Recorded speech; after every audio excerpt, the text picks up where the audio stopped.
Over the years, I have gotten countless requests for Mario 64 ROM hack reviews, and one of the names that I hear every so often is Ztar Attack. Not Star Attack, Ztar Attack, like with a Z, or a Z if you're a weirdo. Somehow I have completely missed these games for a long time, and I think they just got buried under all the other mods and topics that I want to talk about, but none of that matters today because we're talking about Ztar Attack Rebooted. I was gonna make a super cool video essay this weekend on Strand type gameplay, but that's gonna be delayed because I want to talk about this now. Now, I have not played the other Ztar Attack games, so I don't know how much of this reboot is derivative of the original and how much of it is original. From what I understand, there are a few of these games, and this is the only one that I have played so far, so if you're a huge Ztar Attack fangirl, please keep that in mind and try to refrain from canceling me on twitter.com if I say something wrong. Ztar Attack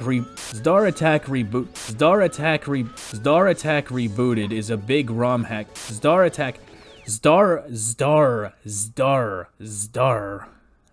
Bah. I can't say that. That's not a word. Ztar Attack Rebooted is a big ROM hack with 170 stars, making it 40-something% bigger than the original Mario 64, which is really cool. But it also has an actual story that's slightly deeper and more interesting than Cake or whatever. Bowser has unleashed the power of the stars, which are like stars, except they're evil stars that possess creatures and make them become violent and do evil stuff like killing you and smoking crack and emulating Nintendo games. How could they do something so horrible like that? Why can't they just be grateful for Sticker Star and pay full price for it 10 years later? Sorry, I don't know where I'm going with this, but they worked really hard on Sticker Star, okay?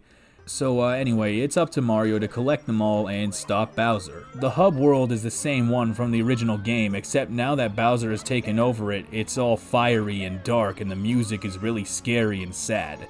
Somebody better check on Bowser, because I think he needs a breather. In all seriousness, this depressing redecoration of the castle grounds is actually a very effective way of immersing you in this world, because it's a familiar setting which has now been damaged and perverted by evil forces. It kinda has the same effect of walking through Banjo-Tooie's destroyed Spiral Mountain. Speaking of Banjo-Tooie, this game actually has a lot of interconnected levels, which is really neat. There was this one where I had to go through another level and loop back around, and now I'm in an ice version of that level. The levels are easily the coolest thing about Ztar Attack. Like most ROM hacks, you have all these varied landscapes and new environments. It's not groundbreaking per se, but I mean, there's only so much ground left to break these days, right? There's the quiz level, which, as the top expert on Mario 64 stuff, I got every single question correctly on my first try, naturally. There are a ton of neat ideas shown off in this hack, and one of my favorites is this Bowser fight where he runs at full sprint through this big-ass road with branching paths, and you have to lead him into this mini area where he runs into you and trips over and dies. That was just hysterical to me. The presentation of Ztar Attack is pretty great too. You have all kinds of musical references to other games remade in the Mario 64 sound font, which I always enjoy, and they often fit the scenario very well.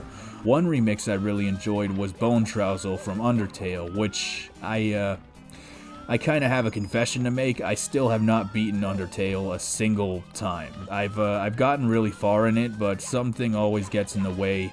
But one of these days, you're gonna get a really sweet Undertale video once I finally beat it, so look forward to that. The graphics are about what you'd expect. The textures are often quite a bit better than you'd expect to see in the original game. It doesn't look massively better, but it's substantial enough that you'll notice. You got some updated sprite work, some new enemy models, Mario's clothes are slightly more faded than usual. This game really nailed the more depressing vibe, but it's also got its share of upbeat levels and tunes here and there. Let's talk about the difficulty. Now, the difficulty in ROM hacks has always been a tricky topic for me.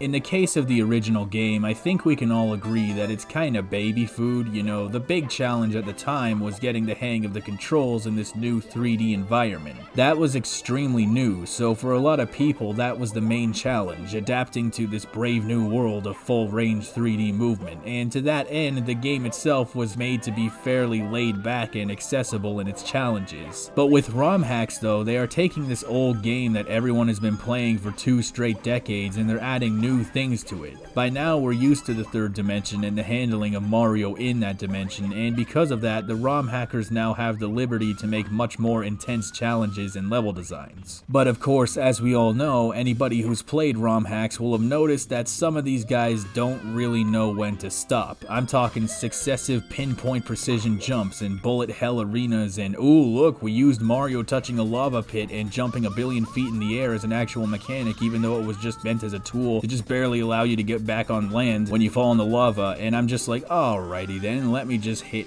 F5 and then F7 and then F7 and then F7 and then F7. Thankfully, these moments are often rare and generally few and far between in most hacks, and I think it's possible that it just feels more common than it really is because I just remember how much it pisses me off when it happens. All of this is to say that I've learned to appreciate when a ROM hack is restrained and not super difficult. I mean, most hacks I played are harder than Mario 64 by default because it's an easy game anyway, but of those, the ones that are easier can sometimes be more fun in the long run, but again, if you make it too easy, it can be a little underwhelming. But where does that leave Ztar Attack Reloaded?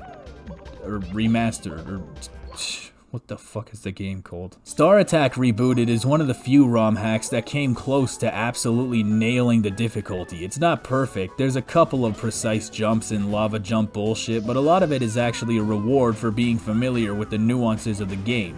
My favorite example is this alcove up here. I couldn't reach it with a regular ass jumping maneuver, but I noticed this little slope here, so I slid down on it and I used that momentum to just barely allow me to reach the alcove, and that was cool as shit. I felt like a friggin' genius for doing that. On the other hand, the difficulty progression in this game is surprisingly linear, with gradual incremental increases in difficulty that eased you into the harder stuff. Most games are supposed to have something resembling linear difficulty progression, and they usually try to achieve that, but anyone who's played a lot of video games knows that in the real world, difficulty is often all over the place and the game can be completely reasonable one minute and then fucking maudlingly infuriating the next second. This hack, again, is not entirely innocent on those charges, but it's quite impressive how often it is. This is probably one of the best ROM hacks I played difficulty-wise. And most of it is legitimate too. There are very few moments I can recall where this game was difficult because it was buggy or unpolished. I mean, it did have a couple of rough moments here and there, but again, those were just moments, right? Overall, this is one of the most consistent Mario 64 hacks I have played in relatively recent memory. This is one I can easily recommend to everyone. Just have a little patience and keep your head up, man, you can do it. I want to reiterate that I haven't played the other ones, but if that's something you'd like to see, then I can definitely look into it. By the way, this is gonna be, for real, the absolute last call for the Ask Me Anything video. I'm gonna put it out in early August, I'm thinking, possibly over the weekend. But if you want to ask a question, whether it's a silly fun question or whatever, definitely write it in the comments or tell me on Twitter. But until then, I'm gonna go lie down because I drank too much green tea again and my hands are shaking.